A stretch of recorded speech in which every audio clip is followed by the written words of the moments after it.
Hi everyone, welcome back to this channel. In this tutorial, I will show you how to get the Tassel Suede boots in Hearttopia. So right now Hearttopia has a new event and new map. They call Officials event, and they call the Willfall Canyon map. And then in here, you can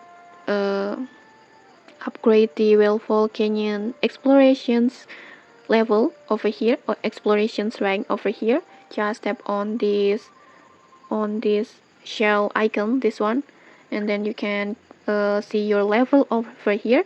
And then every you successfully upgrade the level, you can get any special rewards. One of them is this Tassel Suede boots. You can get this unique boots at the level 5 after you successfully reach the level 5 over here. So just make sure you level up your level up until you get this level 5.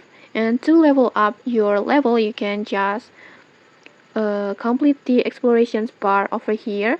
And then after you complete this bar, make sure you already have the explorer certificate that you can get it from the daily request over here. Just complete all the daily requests over here and you can get this explorer certificate. And then after you get this certificate, just tap on upgrade and you can upgrade your level. And after you reach level 5, you can get this Tassel Suede boots. And okay, that's it people on this episode. Don't forget to like, comment, and subscribe for more tutorials. Thanks for watching and see you!